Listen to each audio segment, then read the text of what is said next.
안녕하세요. 첫 영상을 찍게 되었습니다. 저는 이 영상을 가끔은 자기 전에 누군가가 이 책을 좀 읽어줬으면 하는 생각이 들더라고요. 그래서 유튜브나 팟캐스트에서 여러 가지 책들을 찾아봤는데 제가 주로 읽고 듣는 것은 자기계발류가 많아요. 말콤 그레그웰 같은 책들을 좋아하고요. 지금 여기에 나온 개인과 회사를 살리는 변화와 혁신의 원칙, 이런 류의 책들을 좋아합니다. 이런 류의 책들은 유튜브나 이런 데서 방송으로 나오진 않더라고요. 물론 이북에서 이제 소리 듣기로 음성으로 들어줄 수는 있지만 거기서 나오는 컴퓨터 음악이 아닌 그래도 성우나 아나운서는 아니지만 그래도 사람의 목소리로 들려주는 것이 어떨까 해가지고 제가 듣기 위해서 이 영상을 찍게 되었습니다. 저는 그 첫 번째로 개인과 회사를 살리는 변화와 혁신의 원칙이라는 책을 읽으려고 합니다. 이 책은 김찬배 씨가 지은 책으로 예전 한 10년 전에 세이노라고 하는 그 유명하신 분이 계신데 그분의 추천서로 중고 서적에서 사게 되었습니다. 책을 읽을 땐 다른 어떤 효과를 넣는다거나 그렇게 시작하지는 않을 거고요. 그냥 한 페이지 한 페이지씩 제가 읽는 속도로 읽어 나가도록 하겠습니다. 조금은 빨라질 수도 있는데 별도의 편집을 거치지는 않도록 하겠습니다. 만약 들어주시는 분이 계시다면 저에게 피드백을 주시면 그 피드백을 받아서 좀 더 느리게, 좀 더 빠르게 하도록 하겠습니다. 여는 글, 점진적 죽음을 넘어 소생의 희망을 노래하자. 최근에 우리 경제는 마치 살얼음판을 걷는 것처럼 아슬아슬하다. IMF 구제금융 사태의 냉혹하고도 험난한 파고를 슬기롭게 헤쳐왔다고 자부했는데 우리는 또다시 경제 위기를 논하고 앉아있다. 무엇 때문일까? IMF 구제금융 사태는 원칙 중심의 경영을 실천하지 않는 기업, 세계화의 물결 속에 적응하지 못하는 기업은 반드시 도태된다는 교훈을 남겼다. 그러나 안타깝게도 우리 사회와 기업 안에는 구태의연한 의식과 관행이 아직도 그대로 남아있다. 이미 10년 전에 청산되었어야 할 과제가 여전히 청산되어야 할 과제로 남아있는 현실. 떠들썩하게 변화를 외쳐왔으면서도 실제로는 아무것도 변한 게 없는 현실을 들여다보면 오히려 과거에 비해 더욱 해이해지고 혼미해진 모습이다. 위기라는 말잔치만 넘쳐날 뿐 정작 대부분의 구성원들은 위기의식을 피부로 느끼지 못하는 현실. 문제를 지적하는 사람은 많은데 정작 구체적으로 무엇이 문제인지조차 모르는 현실. 다른 사람들이 볼 때는 문제가 많은 게 분명한데 정작 이해관계 당사자들은 그 문제의 해법을 받아들이지 못하는 현실. 구호는 세계화를 외치면서도 의식과 행동은 우물 안의 개구리 수준을 벗어나지 못하는 현실. 좋은 게 좋다는 식으로 매사를 적당히 눈 감아주면서 굳이 나서서 문제를 철저하게 해결하려 드는 사람이 없는 현실. 정말이지 일일이 나열할 수조차 없을 정도로 많은 점진적 죽음, 슬로우 데스의 증상들이 그대로 방치되고 있는 것이다. 이처럼 점진적 죽음의 증상들을 계속 방치한다면 우리는 확실한 죽음, certain death를 맞게 될 것이다. 그럼에도 불구하고 대부분 지금의 증상들이 점진적 죽음의 증상인지조차 모르고 있는 현실이 너무도 안타깝다. 그동안 변화와 혁신에 대한 교육을 진행하면서 우리 기업에 잔존하는 점진적 죽음의 증상들이 무엇인가에 관심을 갖기 시작했다. 기업에 근무하며 경험한 사례, 교육생들의 토론을 통해 수집단 사례, 개인적 상담을 요청해온 분들에 의한 사례를 등을 모아 정리해보니 놀라운 사실을 발견할 수 있었다. 그 증상들은 중소기업으로부터 대기업에 이르기까지 공통적이라는 것과 그 정도가 매우 심각하다는 사실, 그리고 새로운 것이 아니라 이미 오래전부터 계속되어 온 관행이라는 사실이었다. 많은 사람들은 이러한 점진적 죽음의 증상들을 알면서도 적당히 눈 감아주는 공범자가 되어 있었다. 그 속에서 개인적 치부를 한 사람도 있었고 권력을 누린 사람도 있었다. 그런데 그 결과는 퇴출과 구조조정이라는 쓰라린 상처만을 남겼다. 그리고 그 상처는 지금도 아물지 않고 있다. 말던 사원일 때 그토록 부정하고 싶었던 상사나 경영층의 행동은 이미 나의 행동이 되어 악순환의 고리가 계속되고 있는 것이다. 마치 유전인자에 의하여 부모의 부정적 성격이 그대로 후손에게 이어져 가듯이 말이다. 언제까지 이러한 증상들을 방치하고 있을 것인가? 이제는 과감하게 점진적 죽음의 증상을 추방할 때가 되었다. 이미 세계의 하나의 경제권으로 통합된 지금 이러한 증상들을 방치하면 그 결과가 어떠한지를 지금 우리 앞에 선명하게 보여주고 있지 않은가. 지난해 가을 모 기업의 변화 혁신 과정을 진행하면서 이 책을 출간하여 변화와 혁신을 원하는 개인과 기업들에게 자기 반성과 혁신의 결단을 촉구하는 역할을 하고 싶었다.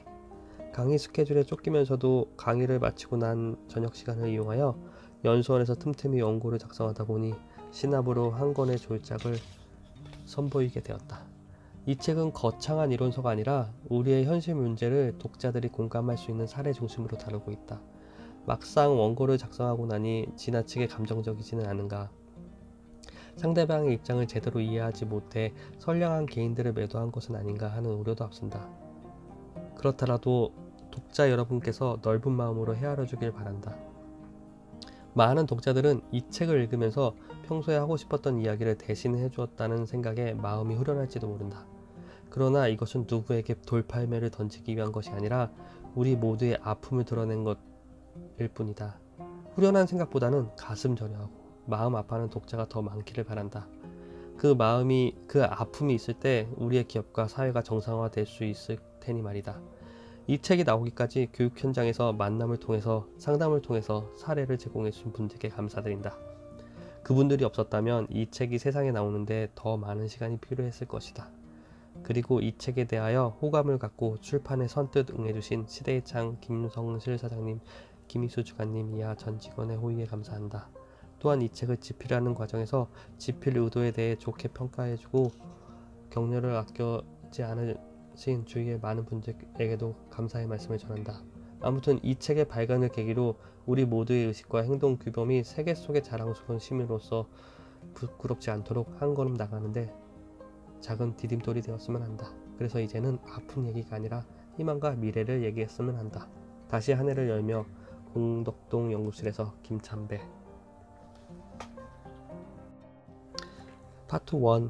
자신의 몸값을 키울 줄 모른다. 몸값은 키울 줄 모르고 원망만 많다. 우리는 고도 성장기를 거치면서 평생 직장이라는 말을 당연하게 입에 올리곤 했다. 그리고 자신이 몸담고 있는 회사가 영원히 울타리가 되어줄 것이라고 믿었다. 그러나 IMF 구제 금융 사태 이후 평생 직장은 흘러간 추억이 되어버렸고 이제는 평생 직업이라는 말만 남게 되었다. 이제 밥값을 제대로 못하는 사람은 언제든지 떠날 수밖에 없는 상황에 이르렀다. 자고 일어나 보니 새까만 직장 후배가 상사가 되어 자신을 지휘하는 일도 일상적으로 벌어지고 있다. 오직 실력 있는 자만이 살아남는 정글의 법칙이 이 사회 전반에 휘몰아친 것이다. 프로 스포츠 선수들만의 일로 여겼던 비정한 생존 법칙을 이제 평범한 직장인들도 적용받게 된 것이다. 평생 직업의 시대에 나를 지켜줄 무기는 과연 무엇인가? 몸바쳐 일한 회사도 끈끈한 정을 나눈 상사도 이제 더 이상 나를 지켜줄 수 없다. 오로지 자신의 몸값만이 나를 지켜줄 수 있다. 소크라테스는 너 자신을 알라고 했다지만 이 시대의 직장인들에게 주는 진정한 메시지는 내 몸값을 알라는 말일 것이다. 각 기업마다 확대되고 있는 연봉제는 바로 그러한 시대 조류를 극명하게 보여주는 대표적인 사례라고 할 수 있다. 사실 몸값에 따라 연봉을 받는 것은 매우 합리적이다. 회사의 이익에 기여한 만큼 급여를 더 많이 받을 수 있기 때문이다. 탁월한 능력을 발휘하여 회사의 이익에 크게 기여한 사람이나 대충 자리 보전만 하고 있는 사람이나 동일 직급과 호봉이라는 이유만으로 같은 급여를 받는 것은 형평성에도 어긋난다. 한편으로 연봉제는 더없이 냉혹한 제도다. 적어도 자기 몸값을 키울 줄 모르는 사람에게는 한없이 원망스러운 짐이다. 그동안 우리는 구조조정의 아픔을 겪으면서 살아남은 사람들과 그렇지 못한 사람들 간의 극명하게 갈린 명암을 지켜보았다. 살아남지 못한 사람들은 대개 무능력하거나 매사에 부정적이라는 꼬리표를 떼지 못한 사람들이다. 그들이 저녁마다 술잔을 부딪히며 상사와 회사를 씹고 있는 동안 회사는 그들을 포기하고 말았다. 그때 의기투합하여 함께 술잔을 부딪힌 사람들 가운데 어느 누구도 자신을 지켜주지는 못했다. 아마 그들도 자신을 지키기에 급급하여 남을 돌볼 여유가 없었을 것이다. 차라리 술잔을 기울이며 열변을 토한 그 열정과 시간을 업무에 쏟았거나 자기 개발에 투자했다면 더욱 중용되었거나 더 비싼 몸값을 받고 스카웃되어 갔을 것이다. 이제는 끼리끼리 모여 앉아 누구를 욕하면서 노닥거릴 시간이 없다. 그런 구태에서 벗어나지 않는 한 이 비정한 세상에서 자신을 지킬 수 없다. 이 정글의 세계에서 생존할 수 있는 유일한 방법은 자신의 가치를 키우고 능력을 인정받는 길밖에 없다. 현대 직장인들이 귀담아 들을 만한 이야기 하나를 소개하고자 한다. 한 목재 회사에서 벌목공 채용 공고를 냈다. 채용 신청 자격은 건장하고 도끼질에 능숙한 사람이었다. 스미스는 자신에게 적합한 일이라고 생각하고 이력서를 제출했다. 며칠 후 신체 검사와 면접을 거쳐 그는 가장 우수한 성적으로 합격했다. 근무 조건은 처음에는 동일한 급여로 시작되지만 작업량에 따라 연봉을 달리하겠다는 것이다. 이후 작업장에 투입된 스미스는 물을 먹거나 점심을 먹으러 가는 시간까지 아껴가며 비짓땀을 흘리면서 열심히 했다. 그는 직원들 가운데 가장 열심히였다. 그래서 연봉도 늘 최고였다. 그러나 언젠가부터 딱 한 사람, 그보다 연봉을 많이 받는 사람이 생겼다. 그는 프랭클린이라는 동료였는데 스미스로서는 도저히 믿을 수 없는 광경이 벌어지고 있었다. 프랭크는 간간히 수도가로 우유도 먹으러 가거나 식당으로 점심을 먹으러 가도 가끔은 휘파람을 불면서 설렁설렁 일하는 것 같았는데 스미스보다 훨씬 많은 나무를 쌓아놓고 있는 것이다. 어찌된 영문인지 궁금해서 물어보니 프랭클은 틈틈이 휘파람을 불며 도끼날을 갈았다고 한다. 스미스도 느낀 바가 있어서 자주 도끼날을 갈기 시작했다. 그러자 스미스의 작업량은 더욱 늘어나게 되었다. 그러던 어느 날 관리사무소에서 스미스를 불렀다. 연봉을 더 주려나 생각하고 사무실 문을 열고 들어가 보니 관리소장이 흰 봉투 하나를 내밀었다. 봉투 속에 있는 내용물을 꺼내보니 해고 통지서였습니다. 해고 통지서였다. 스미스는 도저히 믿을 수 없어 소리를 버럭 지르며 이럴 수 있습니까? 저는 지금까지 물 먹는 시간도 아껴가며 열심히 일했는데 해고 통지서라뇨 라고 소리치며 주위에 있는 책상을 마구 걷어찼다. 그도 그럴 것이 스미스처럼 열심히 일한 사람은 없었으니 억울할 것은 당연했다. 관리소장은 스미스씨 잠깐 문을 열어보시겠습니까? 라고 했다. 스미스가 문을 열고 밖을 바라보니 전기톱과 중장비 소리가 요란하게 울려 퍼지고 있었다. 이 이야기는 오늘날의 직장인들에게 많은 교훈을 던져주고 있다. 직장을 떠나는 대부분의 사람들은 영화의 주인공처럼 모든 것을 희생하며 회사를 위해 밤낮을 모르고 일한 내게 어떻게 이럴 수 있습니까? 억울합니다. 라고 하소연하며 원망만 남긴 채 떠난다. 근무하던 회사를 떠나면서 모든 것을 억울해하며 원망만 남기는 초라한 존재가 될 것인가? 아니면 얼마든지 더 비싼 몸값을 받고 다른 회사로 당당하게 옮길 수 있는 화려한 존재가 될 것인가? 이것은 대단히 중요한 질문이다. 최근 SK그룹사에서는 1억 원 이상 연봉자 100명을 배출하기도 했다. 1억 원 이상의 연봉이라면 의뢰 프로 스포츠 선수들의 몫인 줄 알았는데 이제는 회사원들도 억대 연봉 시대를 맞이한 것이다. 얼마나 가슴 벅찬 일인가. 셀러리맨이 1억 원 이상의 연봉이라니. 이런 파격적인 연봉을 받는 사람들의 영광 뒤에는 오히려 연봉이 깎이거나 회사를 그만둬야 하는 사람들의 한숨소리가 짙게 깔려 있음을 알아야 한다. 살아남은 사람이 될 것인가? 아니면 살아남지 못한 사람이 될 것인가? 그것은 모두 몸값이 결정할 문제이다. 바빠서 자기 개발을 못한다. 직장인들을 상대로 강의하면서 확인한 그들의 독서량은 한심한 수준이다. 책을 한 달에 한 권 이상 읽고 있는 사람이 아주 드물 정도다. 대부분의 사람들이 한 달에 한 권도 읽지 못하고 있는데 사실 그런 사람들은 1년에 한 권의 책도 못 읽는다는 것과 같은 소리이다. 왜 그처럼 책을 못 읽고 있는지 물어보면 한결같이 시간이 없다는 것이었다. 독서뿐만 아니라 건강관리나 자기개발도 바빠서 도저히 시간을 낼 수 없다는 것이다. 그러나 누구든 지나가는 사람을 붙들고 물어봐라. 바쁘지 않은 사람은 아무도 없을 것이다. 정말로 바쁜 사람은 오히려 자기 자신을 업그레이드 하는데 더 많은 시간을 투자한다. 맹자가 말했던가? 시간이 없어서 책을 못 읽는 사람은 시간이 있어도 여전히 책을 읽지 못한다고. 그렇다. 바쁘다는 것은 핑계일 뿐이다. 실제로는 업무성과도 탁월하고 정말 바쁠 것 같은 사람들이 책을 한 권이라도 더 읽는다. 그러니 바쁘다는 핑계를 대기 전에 먼저 자신의 게으름을 돌봐야 한다. 모든 것은 습관이다. 게으름이 몸에 밴 사람은 늘 말로만 바쁠 뿐 정작 시간을 허비하면서 산다. 미래를 준비하는 비전도 없고 하루하루를 때우게 급급해야 한다. 자기 인생에 무엇이 중요한지를 모르거나 알면서도 게으름 때문에 그 중요한 일을 차일피일 뒤로 미루다가 좋은 세월 다 보내고 만다. 그러다가 무능력자로 낙인 찍혀 회사에서 떨려나게 되면 상사를 욕하고 회사를 비난한다. 또 허비한 시간을 후회해 보기도 하지만 이미 때는 늦은 것이다. 오늘날 지식은 73일마다 2배로 증가한다고 한다. 이미 학교 다닐 때 배운 지식은 더 이상 아무런 쓸모없는 용도 폐기된 것이 허다하다. 이제 박사학위는 학문의 완성이 아니라 관련 학문에 대해 스스로 공부할 수 있다는 자격증 정도라고 할 수 있다. 그런데 잘난 학교 졸업장 하나 가지고 언제까지 버틸 수 있을까? 자기 개발을 소홀히 한다고 누가 뭐라고 하지 않는다. 당장 퇴사라는 압력도 없다. 급여도 전과 별다른 차이가 없다. 그러나 한 가지 명심할 것은 언젠가는 반드시 대가를 치를 각오가 되어 있어야 한다는 것이다. 빈 쭉정이 신세로 전략할 대가 말이다. 고인물은 썩게 마련이다. 사람이 자기 개발을 하지 않으면 고인물이나 마찬가지다. 아무리 직위가 올라가고 명성이 높아져도 정작 자기 자신을 새롭게 하지 않으면 고여서 썩여가는 물에 더 큰 물고기를 맡기는 꼴인 셈이다. 그렇게 되면 결국은 자기 자신은 물론 여러 사람이 불행해진다. 이런 맥락에서 자기 개발은 최우선 과제이다. 바빠서 시간이 없다는 핑계로 방치해도 용서가 되는 후순위의 과제가 아니다.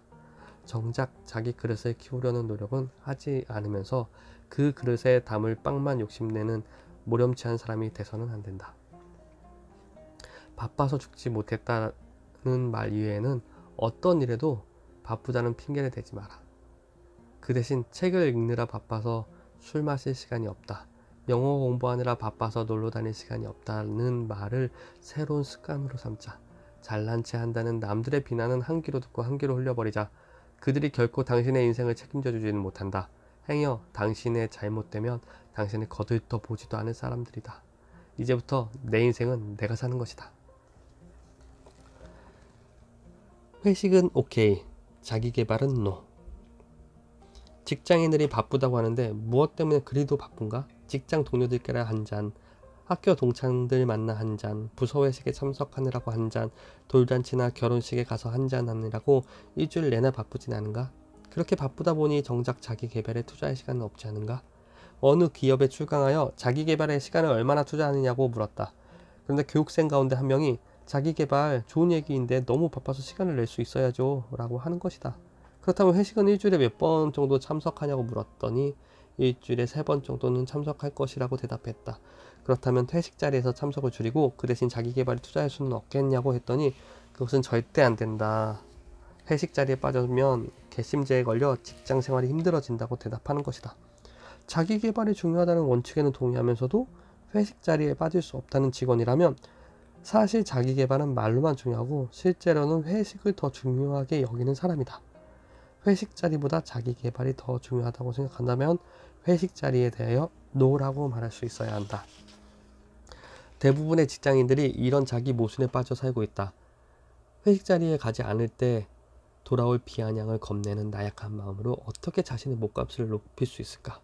근무 시간 외의 시간조차 주체적으로 활용하지 못하고 주위의 분위기에 얽매여 낭비한다고 생각하면 그 얼마나 억울한 일인가? 그런데 대부분의 사람들은 그런 냉철한 질문을 던질 생각조차 못하고 그저 습관적으로 그런 분위기에 자신을 내맡긴 채로 살아간다. 진정으로 현명한 사람은 자기 미래의 가치에 시간을 투자하는 사람이다. 회식 자리에 거절하기 힘든 환경이라면 학원이나 대학원에 등록하는 등의 방법으로 다른 사람들이 회식 참여를 강요할 수 없는 환경을 스스로 만드는 것도 하나의 지혜로운 방법일 것이다. 이제 상사들도 부하 직원을 오로지 회식으로 관리하려는 습성을 버릴 때가 되었다. 그것은 부하를 위하는 것이 아니라 부하를 죽이는 것뿐이기 때문이다. 먼 훗날 부하 직원들로부터 몸값을 만들 수 있도록 배려한 상사가 존경받을까? 아니면 시시때때로 회식을 잘 시켜준 상사가 존경받을까? 이 질문에 답할 수 있는 상사가 진정한 리더라고 할 수 있다. 경력만 많고 할 일은 없다.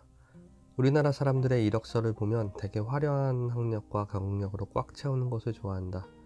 이력이 화려할수록 더욱 유능한 인재로 인정받을 수 있다고 생각하기 때문일 것이다. 물론 화려한 이력이 전혀 소용없는 것은 아니겠지만 그것이 결코 핵심 요소는 아니다. 화려한 이력의 내용을 세세히 파고 들어가면 화려한 겉모습에 불과한 이력이 얼마나 많은지 모른다. 하기는 있는데 학문적 성과는 전무하고 순한 보직이라 하여 이곳저곳의 부서를 섭렵하기는 했는데 별다른 성과도 내지 못하고 뚜렷하게 내세울 만한 역량도 없는 겉껍데기 같은 인재들이 무슨 소용이 있는가 말이다. 예전에 미국 실리콘밸리에서 성공한 라이트하우스의 김태현 회장이 TV 프로그램에 소개되어 많은 사람들에게 신선한 작업과 나도 할 수 있다는 자신감을 심어준 적이 있다. 그녀의 성공 비결 가운데 특히 눈길을 끌었던 대목은 공개 채용을 하지 않는다는 것이다. 그녀는 이력서에 무슨 박사 등의 화려한 이력을 적은 사람은 쳐다보지도 않는다고 한다. 그 대신 무엇을 할 수 있는가를 적은 사람들을 눈여겨본다고 한다. 공사판 노동자를 박탈하여 일약 영업 담당 부서장 지위까지 끌어올린 그녀의 해안을 보며 기업에 진정으로 필요한 인재상을 다시 한번 생각해야 하지 않을까? 세계 굴지의 선진 기업들은 이미 오래전부터 이력서를 받을 때 성과 경력 기재를 요구하고 있다.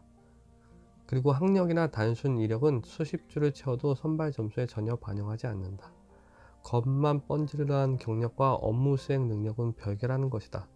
그러나 아직도 많은 사람들이 이력서를 화려한 학력과 단순 경력으로 가득 채우고 그것을 자랑으로 내세운다. 거기에는 정작 중요한 업적이 한 줄도 없다. 경력만 많고 한 일은 없는 인재들의 실상이다. 우리는 그런 사람을 서류만 보고 뛰어난 인재라고 착각하는 경향이 있다. 그러나 오늘날의 기업은 그런 무늬만 화려한 인재가 아니라 경쟁력 있는 핵심 역량과 탁월한 성과 경력을 지닌 인재를 요구하고 그런 인재에게는 연봉을 아끼지 않는다. 직장인은 연말마다 자기를 평가하는 의미에서 이력서 쓰는 연습을 할 필요가 있다. 단순하게 근무 기간과 부서를 나열하는 이력서가 아니라 한 해 동안 무슨 일을 어떻게 했고 그 결과를 어떻게 했는지를 냉철하게 적어보는 것이다. 지난해와 비교하여 눈에 띄는 성과도 없고 자신의 핵심 역량도 개발하지 못한 채 현상 유지에 급급한 한 해였다면 자신의 몸값은 크게 깎여 있다고 보아야 할 것이다. 외국계 기업은 한국 진출이 활발해지면서 인재들이 그 회사에 스카웃되기도 하고 서류 심사나 면접을 통해 입사하는 일이 빈번해지고 있는데 화려한 한국식 이력서로는 통하지 않는다고 한다. 경력 말고 업적, 자격증 말고 실제 업무 수행 능력을 객관적으로 평가받을 수 있는 독특하고 차별화된 이력서를 쓸 수 있는 사람만이 입사할 수 있다고 한다. 이러한 관행은 이제 외국계 기업만의 현상이 아니라 앞으로는 대부분의 국내 기업에서도 적용될 것이다. 바야흐로 화려한 학력과 경력의 시대는 가고 실제 업무 수행 역량을 필요로 하는 실질 송상의 시대가 온 것이다. 이제 입사 5년차 대리가 20년 경력 부장보다 더 많은 연봉을 받는 것은 그다지 어색한 일이 아니다. 아직도 학력이나 경력 만능 의식에 빠져 있는 사람이 있다면 하루빨리 그런 착각에서 벗어나야 살아남을 수 있다. 한마디로 학력이나 경력이 밥 먹여주는 시대는 끝났다. 오로지 능력만이 밥 먹여주는 시대에 자신의 시장 가치를 냉철하게 따져보고 그에 대비해야겠다. 그럴듯한 명함만으로 버틴다. 우리나라 사람들은 유난히 직책을 좋아한다. 초등학교 반장 자리부터 아파트 동대표에 이르기까지 한 자리에 하는 것을 너무들 좋아한다. 그래서일까? 직장인들에게 가장 고통스러운 것 가운데 하나는 바로 진급 심사에서 탈락하는 것이다. 자신의 역량이 어떠하든 입사 동기생보다 늦어진다는 사실을 도무지 받아들일 수 없어 괴로워한다. 심지어는 대책 없이 사표를 던지고 회사를 떠나기도 한다. 오죽 자리를 좋아하면 회사에서는 과장인 사람이 대외적으로는 차장이나 부장으로 행세하고 다닐까. 본사에서는 대리인 사람이 같은 직급으로 지점에 가면 과장이라고 불린다. 호칭이 뭐 그리 대단히 중요할까? 어떤 관리자가 될 것인가에 대한 철학과 비전이 없는 사람에게 한 자리를 맡기면 어떤 결과를 초래할까?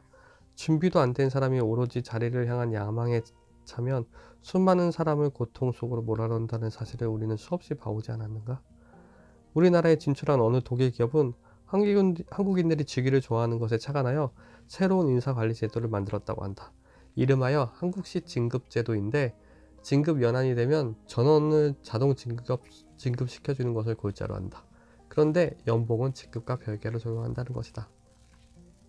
예를 들어 대리가 과장으로 진급하더라도 연봉은 그대로이거나 업무 성과에 오히려 줄어들 수 있다는 식이다. 명분은 살려줄 때 철저하게 몸값으로 연봉을 적용하겠다는 것이다. 그런데 연봉이 깎이는 과장, 차장, 부장이 무슨 의미가 있을까? 이름 앞에 새겨진 화려한 직책이 뭐 그리 중요할까? 명함에 적힌 직책보다 더 중요한 것은 전문가로서의 명성이다. 어떤 무역회사의 평직원이 탁월한 외국어 실력과 화술로 수백 수천만 달러의 오퍼를 감따듯이 따낸다면 이미 그에게는 부장이나 이사 따위의 감투는 아무런 의미가 없다. 외국 바이어가 그의 직함을 보고 오퍼를 주는 것은 아니기 때문이다. 또한 이 직원은 이미 그 상사뿐만 아니라 사장도 알아서 모셔야 할 회사의 보배다. 바로 이처럼 자신의 능력을 평가받고 대접받는 시대가 된 것이다. 명함에 적힌 직책만 높을 뿐 정작 내세울 만한 능력이 없는 사람에게 더 이상 미래는 없다. 지금의 직장은 언제든지 그만둘 수도 있고 본인의 의지와는 상관없이 떠날 수도 있다. 명함만으로 버티는 사람이라면 그때 가서 무엇으로 버틸 것인가? 얼마 전 대기업의 임원 한 분이 직장을 떠나게 되었을 때 지금까지 화려하게 직장 생활을 했다고 자부했는데 막상 떠나면서 돌아보니 내세울 만한 실력이 내게는 아무것도 없어 라고 자주 하던 말이 기억에 남는다. 그분의 말을 통해 오늘날 직장인들의 운명을 보는 듯 했다. 명함의 화려함에 도취된 짧은 인생을 살 것인가? 아니면 진정한 몸값으로 오랫동안 인정받는 삶을 살 것인가? 명함은 짧고 몸값은 길다. 메모하는 습관이 없다. 우리는 지금 정보의 홍수 속에 살고 있다. 정보가 돈이 되고 경쟁력이 되는 시대를 살고 있는 것이다. 그래서 정보 취득 및 관리 능력은 현대인의 필수 능력이라고 할 수 있다. 그런데 정보 관리의 기본은 메모에서 출발한다. 책을 읽고 나서 좋았다고 하는 사람들의 대부분은 정작 무엇이 좋았는지 구체적으로 말하지는 못한다. 운전 중에 라디오에서 좋은 정보를 들었는데 정작 집에 들어와 메모를 하려고 하면 구체적인 내용이 생각나지 않는다. 길을 가다가 좋은 아이디어가 떠올라 잠시 뒤에 사무실에 들어가서 적어보려고 하는데 도무지 생각이 나지 않는다. 우리 생활 가운데 이러한 일들이 얼마나 많은가. 특히 엄청난 양의 정보를 접하며 생활하는 현대인들이 필요한 정보를 효과적으로 기억하기란 그리 쉬운 일이 아니다. 따라서 평소에 메모하는 습관을 들이는 것이 중요하다. 사람들은 대개 메모 습관의 중요성은 인정하지만 실제로 실천하는 경우는 극히 드물다. 저마다 다이어리를 활용하고 있긴 하지만 대개 시간 약속 정도만 기재할 뿐 순간적으로 캐치한 정보와 아이디어를 붙잡아두는 자기만의 정보 창고를 활용하지는 못하고 있다. 최근 시간관리의 중요성이 강조되면서 효과적인 시간관리 교육 프로그램과 이를 활용할 수 있는 플래너가 보급되고 있기는 하다. 플래너도 제대로만 활용한다면 자신의 인생을 풍부하게 엮어가는데 매우 유용한 도구가 될 수 있다. 그런데 메모 습관이 생활화되어 있지 않다 보니 그 활용성이 극히 미미하다. 회사 내에서도 메모 습관과 정보 관리가 제대로 이루어지지 않아 담당자가 없으면 아무것도 해당 업무의 내용을 모르는 경우가 비일비재하다. 해외 연수도 마찬가지다. 연수를 다녀온 사람들이 그 구체적인 내용을 기록으로 남기지 않아서 다른 사람들과 공유 작업이 제대로 되어 있지 않음이 비일비재하다. 이런 상황 때문에 다음번 해외 연수자가 같은 시행착오를 되풀이하거나 지난번과 똑같은 정보를 가져온다. 그러다 보니 해외 연수 내용이 해를 거듭할수록 향상되지 못하고 해마다 그 타령이다. 이러한 사례는 너무 많아 일일이 열갈 수 없을 정도다. 우리는 지금 아이디어가 몸값인 시대에 살고 있다. 그런데 아이디어는 저절로 하늘에서 떨어지지 않는다. 아이디어가 떠오를 때마다 메모하지 않으면 그 아이디어는 기억의 창고에서 금세 사라지고 만다.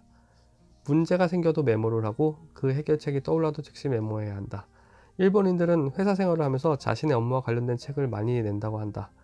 직장인들이 마음만 먹는다고 책을 쉽게 낼 수 있는 것은 아니다. 그러나 평상시에 메모를 하거나 관련 자료를 스크랩하는 습관을 붙이다 보면 그렇게 어려운 일이 아닐 수도 있다.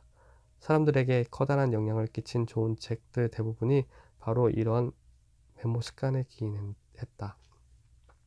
우리는 여행을 하면서 대부분의 사진은 열심히 찍어내지만 여행지의 느낌과 여행지의 정보를 기록으로 남기려는 노력은 하지 않는다. 오래전 대한항공기가 소련에 불시착했던 적이 있다. 그때는 동서냉전 시대였기 때문에 자본주의 국가의 항공기가 공산 종주국인 소련에 불시착한 것 자체가 생명의 위협을 받을 정도로 매우 위험한 사태였다.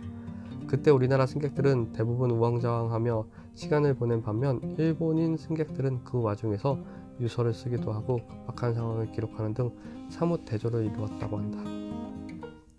평소 메모 습관이 몸에 밴 일본인들의 특성을 잘 보여주는 사례인데, 일본인 승객 중에서는 그때 메모한 기록을 언론사에 팔아 돈까지 번 사람이 있었다고 한다. 물론 돈을 벌기 위해 메모를 한 것은 아니지만 평소의 메모 습관이 뜻하지 않게 돈을 벌게 한 경우이다. 어쨌든 메모하는 습관은 성공의 중요한 열쇠다. 메모는 돈이다 라는 말이 있다. 메모를 잘하는 사람이 그렇지 못한 사람보다 돈을 벌 기회가 많다는 것은 확실하다. 메모하는 습관 자체가 바로 자신의 몸값을 올리는 가장 효과적인 수단이 될 수 있다. 메모 습관이 그 분야의 전문가로서 저자로 강연자로 출세시켜 현재보다 몇 배의 연봉을 더 받게 할 수 있을지 모를 일이다. 내가 아는 유명한 강사들 중에는 세일즈 세계의 바닥에서 시작한 사람들이 많다. 그들의 공통된 특징 가운데 하나는 메모 습관에 철저하다는 것이다. 사실 그들은 비록 화려한 경력을 가지고 시작하지는 않았지만 경험을 통해 얻은 지식과 지혜를 메모해 둠으로써 인생을 바꾸는 계기로 삼은 것이다. 아무리 뛰어난 기억력을 지닌 천재라도 메모를 생활화하지 않으면 메모하는 습관에 투철한 보통 사람을 당해내지 못한다. 속담에 낙숫물이 바위를 뚫고 가랑비에 옷 젖는다고 했다. 파스칼은 습관은 제2의 천성이라고 했다. 성공하고 싶다면 메모하는 습관부터 길러라. 메모가 바로 유용한 정보이고 그 정보는 돈이다. 바쁘다는 핑계로 가정이나 건강을 포기한다. 다음 중 어떤 사람이 성공한 사람일까? A는 직장 생활에는 실패한 사람이지만 가정에서는 누구보다 존경받는 남편이요 아빠다. B는 반대로 직장에서는 그 누구보다 유능하다고 인정받고 잘 나가는 사람이지만 가정에서는 빵점 남편이요 아빠다. 한 번쯤은 생각해 볼 만한 질문이다. 회사원들에게 이 질문을 던져보면 대개 50대 50으로 의견이 엇갈린다. 그런데 요즘 들어 A의 유형이 B보다는 더 성공한 인생이라고 말하는 사람들이 점점 많아지고 있다. 그만큼 가정의 중요성이 부각되고 있다는 징조이다. 그러나 이 두 사람 모두 인생의 실패자다. 인생에 있어서 일도 중요하고 가정도 중요하기 때문이다. 사실 일과 가정은 별개가 아니다. 불가분의 관계에 있는 인생의 중요한 요소이다. 직장에서 인정받지 못한 사람이 가정에서 존경받기도 힘들 뿐더러 가정에서 불행한 사람이 직장 생활을 잘하기도 어렵다. 설령 어느 한쪽만을 성공했다고 해도 진정으로 성공한 인생이라고 할 수 없다. 그런데 우리나라 직장인들은 말로는 가정이 중요하다고 하면서 실제 생활은 가정에 소홀하기 그지없다. 사람들은 대개 일이 바빠서 가정에 소홀할 수밖에 없다고 변명을 늘어놓는다. 정말 그럴까? 실상 들여다보면 전혀 그렇지 않다. 물론 정말로 바빠서 가정에 소홀한 사람도 있지만 대부분은 개인적인 술자리나 영웅 때문에 가정을 소홀히 여긴다.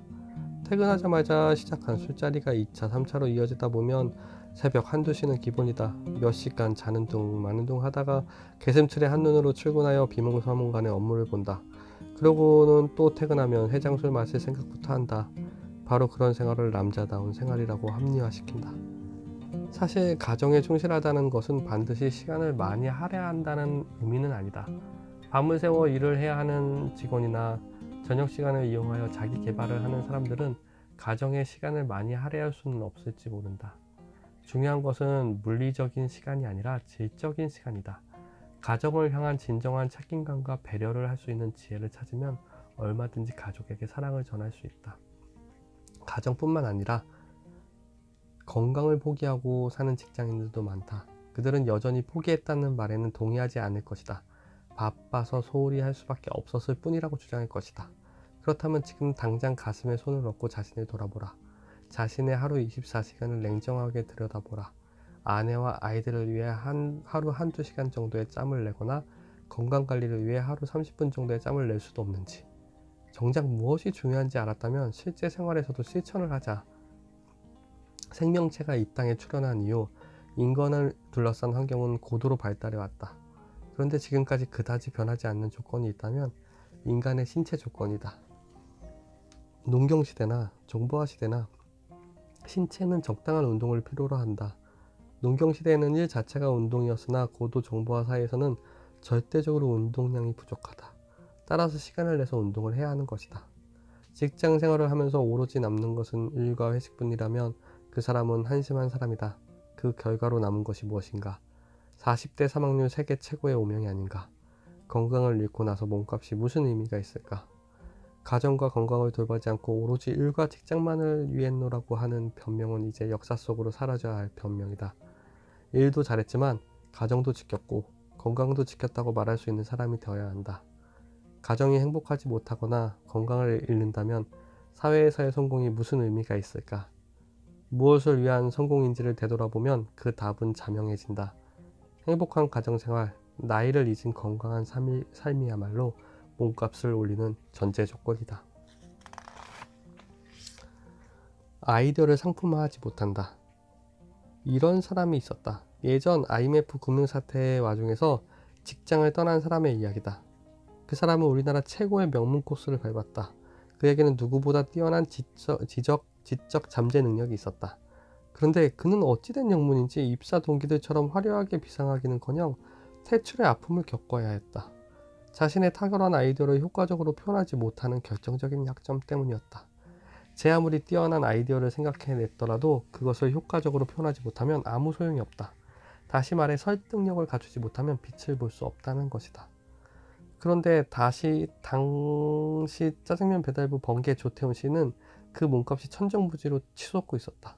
단지 남다른 경험과 기발한 아이디어만으로 몸값을 올릴 수 있었을까? 물론 경험이나 아이디어도 중요한 요소이긴 하겠지만 자신의 경험이나 아이디어를 흥미롭게 표현할 수 없었다면 잘 나가는 짜장면 배달부 번개 조태훈은 있을지언정 명강사 번개 조태훈은 없었을 것이다. 아무리 뛰어난 능력을 지녔더라도 그것을 남들이 알아주지 않는 것은 설득력 있는 표현 기법을 개발하지 못한 자신의 책임이다. 즉 자신의 지식이나 아이디어를 체계적으로 구성하고 기록하거나 흥미로운 스토리로 꾸며 이야기하는 능력을 겸비해야 자신이 지닌 재능을 진정한 능력으로 인정받을 수 있다는 것이다.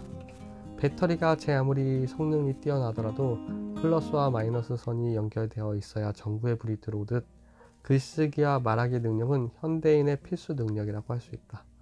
과거에는 각종 계약의 수주 과정에 안면이 매우 중요한 역할을 했다면 사회적 시스템이 점차 투명해지고 있는 오늘날에는 기술력과 제한 능력이 계약 성사의 열쇠로 작용한다. 특히 기술력의 차이가 점점 축소되고 있는 상황에서 제한 능력이 결정적인 요소로 부각되고 있다. 최근 프리젠테이션에 대한 관심이 부쩍 높아지고 그와 관련된 교육이 중시되고 있는 상황이 그러한 추세를 잘 반영하고 있다. 우리나라에 진출한 외국 기업들은 직원들의 프리젠테이션 능력 향상에 심혈을 기울이고 있다.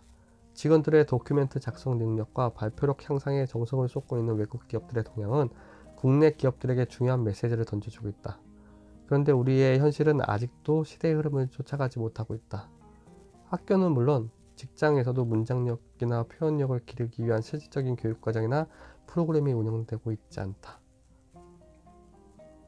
개인들도 지금 하고 있는 일에서 굳이 글쓰기나 말하기 능력이 필요하지 않다거나 전공에 상관없기 때문에 라고 하면서 표현력 향상을 위한 노력을 게을리한다. 그러나 이제 시대가 달라졌다. 모든 분야에서 상대방을 설득하는 능력이 중요한 요소로 떠오르고 있는 것이다. 그리고 설득의 기본은 문장력과 표현력이다. 자신의 경험이나 아이디어를 가장 효과적인 언어로 기록하고 표현할 수 있는 능력이야말로 자신의 몸값을 높이는 핵심 요소이다. 허준에게 배워라. 국내 최고 기록 드라마 시청률 부분 세계 7위의 대기록을 작성한 드라마 허준은 우리에게 진한 감동과 교훈을 남긴다. 특히 주인공 허준은 현대를 살아가는 사람들에게 진정한 프로의 면모와 의인의 풍모를 여실히 보여주었다. 그렇다면 우리는 그에게서 구체적으로 무엇을 배울 수 있을까? 핵심 역량을 갖춰라. 다른 평범한 의원은 엄두도 못 내는 질병도 허준의 손을 거치기만 하면 극적으로 치료되었다. 허준은 누구도 흉내낼 수 없는 의술과 통찰력을 지니고 있었다. 그래서 누구든 다급하고 결정적인 상황에 직면하면 반드시 허준을 찾았다. 직장 생활에서도 마찬가지다. 회사가 필요로 한 업무에 대해 결정적인 순간에 나를 부를 수 있는 전문성을 갖추고 있어야 한다. 지금 나만이 갖고 있는 핵심 역량이 무엇인가? 그리고 그것은 어떤 상황에서 빛을 낼 수 있는가? 그 질문에 대답할 수 없다면 당신은 경쟁력 있는 인재라고 말할 수 없다. 울고준 성품을 겸비해야 하라. 허준의 라이벌로 등장하는 유도지도 허준의 버금가는 상당한 의술을 터득했다. 그러나 유도지는 그의 의술의 출세와 치부의 수단으로만 삼은 나머지 탁월한 의원이었을 때 존경받는 의원은 될 수 없었다. 그래서 그 아까운 재능이 천박함을 벗어나지 못했다. 반면 허준은 출세할 수 있는 저로의 기회마저 저버린 채 의원으로서의 본분을 다했다. 그는 부귀영화 따위는 거들떠보지도 않고 오로지 병자를 돌보는 일에 신명을 바쳤다. 다른 사람들이 흉내낼 수 없는 훌륭한 성품 때문에 허준의 핵심 역량은 더욱 진가를 발휘할 수 있었다. 실력을 갖추는 것 못지않게 자신의 본분을 다하는 성품을 갖추는 것도 그만큼 중요하다. 한때는 인간성이 어떻든 능력만 있으면 잘 나갈 수 있었다. 그러나 이제는 능력만으로 부족하다. 주위 사람들에게 손가락질 당하는 성품을 지니고 있다면 아무리 뛰어난 능력도 무용지물이 될 뿐 아니라 오히려 조직을 망치고 회사에 해악을 끼치기 십상이다. 각종 부정부패 행위로 지금 신문의 헤드라인을 장식하는 사람들을 보라. 그들이 능력이 없어 그렇게 된 것이 아니다. 남들보다 뛰어난 능력을 가진 사람들이다. 그러나 성품은 함량 미달인 인재들이다. 중요한 일을 하라. 허준은 어이가 되자 조선 사람들의 체질에 따른 처방과 약초를 연구하고 그 자료를 집대성하는 동의보감 편찬 작업에 착수한다. 그 당시에 반대하는 사람도 많았고 허준으로서도 굳이 험난한 작업을 자청할 까닭이 없었다. 그러나 그 작업은 조선의 의료 발전과 백성들을 위해 반드시 필요하고 가장 중요한 일이었다. 허준은 이를 처리할 때 개인의 안위와 영달보다는 의원으로서의 사명을 앞세웠기 때문에 자신의 희생을 감수하면서까지 중요한 일을 행했다. 사소한 일에 바쁘게만 한 사람은 큰 일을 이룰 수 없다. 장기적으로 지속하면서 좋은 결과를 얻을 수 있는 중요한 일에 집중할 수 있는 사람이야말로 자신의 몸값을 키우고 회사도 살릴 수 있는 것이다.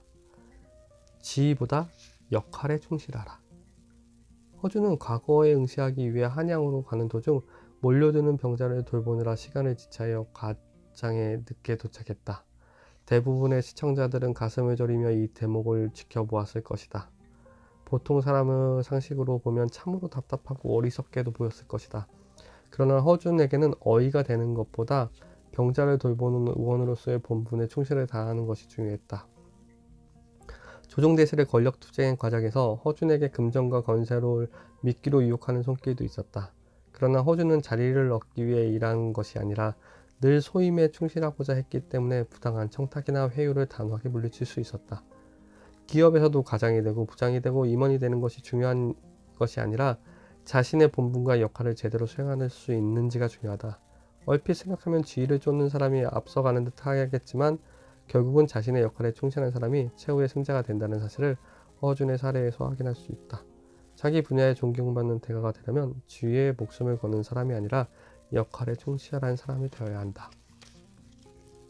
주도적으로 업무를 처리하라. 허준은 추앙받는 어휘로 성장하기까지 수많은 선택과 결단의 순간을 직면했다. 선조 임금은 허준에게 처남의 병을 치료하는데 며칠이면 되겠냐고 물었다. 그리고 그 기간 내에 치료하지 못하면 손목을 자르겠노라고 했다. 다른 의원 같으면 설령 사흘 안에 고칠 수 있다고 판단되더라도 만약을 위해 보름이나 그 이상의 기한을 말했을 것이다. 그러나 허준은 자신이 가능하다고 판단한 기한을 곧대로 아뢰었다. 시청자들은 목숨까지 내어놓은 병자를 치료하는 그 아슬아슬한 순간을 가슴 졸이며 지켜보아야 했다. 그러한 순간마다 허준은 항상 고독했다. 아무도 그의 결정을 지지해 주는 사람이 없었다. 어리석다고 손가락질하는 사람도 있었다.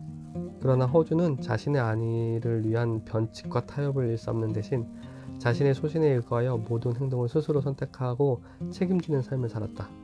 병자 치료에 관한 한 어이나 임금까지도 허준의 결정을 바꿀 수 없었다. 그리고 그 결정에 대해 책임을 지는 자세야말로 진정으로 주도적인 삶을 살아간 허준의 진몸 면목을 보여주었다. 혹시 지금 당신은 업무를 처리할 때 책임 추궁과 후환이 두려워 자신의 소신을 펴지 못하고 주위의 눈치를 살피며 이리저리 끌려다니는 삶을 살아가고 있지 않은가? 한 번뿐인 인생이다. 타인이 내 삶의 주인이 되는 나약한 인생을 살지 말고 내일 죽더라도 자신의 인생의 주인이 되어 신명나게 살아야 하지 않겠는가? 끊임없이 배워라. 허준은 스승 유이태 문화에 들어가기 전까지는 우수는 물론 약초에도 까막눈이었다. 그러나 의원이 되겠다고 작정한 후부터는 시작된 배움을 향한 열정은 용광로와 같았다. 주위의 온갖 핍박에도 불구하고 잠자는 시간까지 아까가며 의술의 기초를 배워나갔다. 의술이 경지에 이른 후에도 그의 배움은 그칠 줄 몰랐다. 명의 유이태의 문화에 10수년을 있으면서도 여전히 약초꾼을 면하지 못한 채 하찮은 일권을 다투느라 세월만 보내는 다른 제자들과는 근본적으로 달랐다. 그는 마침내 스승을 능가하는 의원으로 거듭났으나 결코 자만하거나 나태하지 않았다. 허준의 그러한 열정은 마침내 동의보감이라는 찬란한 업적으로 이어졌다. 그는 어떠한 험난한 상황에서도 결코 배움의 끈을 놓지 않았다. 더불어 죽는 순간까지도 병자를 돌보는 본분을 게을리하지 않았다. 허준은 오늘을 살아가는 우리 모두에게 진정한 프로의 표상을 보여준 세상의 본보고이다. 앉아만 있지 말고 현장으로 나가라. 허준은 고금의 의서를 연구하는 한편 의서에 적힌 처방을 효험을 손수 확인하는 것을 게을리하지 않았다. 그리고 더 나은 처방을 찾아내거나 약초를 구하기 위해 온 천지를 누비고 다녔다. 또 병자들이 있는 곳이면 어디든 달려가 그 병자들을 치료하면서 그 증세와 치유 과정을 세밀하게 확인하고 기록하면서 더 나은 처방을 연구했다.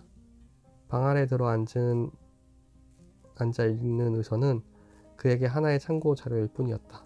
그 치료 효과를 실제로 확인하지 않고서는 그 어떤 처방 기록도 맹신하지 않았다. 그는 내 의원에 갇혀 있는 것을 답답해했다. 그래서 틈만 나면 전국의 산천을 돌아다니며 약초를 수집하여 그 효능을 연구하고 임상자료를 축적했다. 그 모든 작업은 오로지 가난한 백성들을 질병으로부터 구원하고자 하는 염원에서 비롯됐다. 허준의 치열한 실험정신과 현장 중심의 업무 태도는 참으로 본받을 만하다. 문제가 있으면 즉시 현장으로 달려가라. 경쟁사의 정보가 필요하면 경쟁사로, 타 업종의 정보가 필요하면 관련 회사로 달려가라. 책상 위에 쌓인 서류더미나 전화통화가 문제를 해결해 주지는 못한다. 문제 해결의 결정적인 열쇠나 참신한 아이디어는 대개 현장에서 나온다. 지금은 창의력을 필요로 하는 시대이다. 창의력은 저절로 생기는 것이 아니다. 늘 바깥 세계를 향해 귀와 눈을 열어놓고 자기의 감각을 일깨우는 사람만이 창의력을 기를 수 있을 것이다.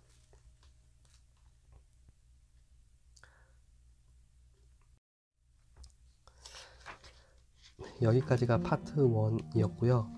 파트 1 마지막에는 퇴출 경보 진단 테스트가 있어요. 이 중에서 이제 몇 개가 해당되느냐, 2개 단위로 나누는데 10개가 모두 해당되는 사람들은 적색 경보 2개씩 줄어들 때마다 황색 경보, 방심할 수 없다, 몸값을 유지할 수 있다, 진정한 프로이다, 이런 식으로 되는 건데요. 구조조정이 필요한 시대에 과연 나는 안전한가를 판단할 수 있는 걸로 한번 테스트 해보면 좋을 것 같아요. 예, 아니오에서 예라는 대답이 많을수록 안 좋은 겁니다. 1. 지금 하고 있는 일은 내가 아니라도 누구든지 할 수 있다. 2. 지난해와 비교하여 업무 성과가 달라진 것이 없다. 3. 회식 자리에 주 3회 이상 참여한다. 4. 연봉제보다는 과거의 연공 서열에 의해 급여 방식이 좋다. 5. 내가 생각하는 아이디어를 효과적으로 설명하지 못한다. 6. 나는 남들에 비해 차별화된 핵심 역량이 없어 보인다. 7. 바빠서 자기 개발에 필요한 시간을 할애하지 못한다. 8. 건강관리를 하지 못하고 있다. 9. 나는 전에 비해 일에 대한 열정이 부족해진 것 같다. 10. 솔직히 나는 평생 동안 헌신할 인생에 대해 명확한 비전이 없다. 앞에 1장에서 파트 1에서 했던 것들을 모두 종합한 질문 같아요. 근데 다음에는 이제 파트 2, 회사 돈이 새고 있다 라는 분야를 낭독을 해보도록 하겠습니다. 구독자분들께 감사를 드립니다. 그리고 여기에 구독이라는 게 있어서 구독을 많이 하면 할수록 저에게 도움이 된다고 하더라고요. 조금이라도 도움이 되셨거나 다음께 계속 듣고 싶으신 분들은 구독을 눌러주시기 바랍니다. 저는 그러면 또 저녁에 찾아오겠습니다.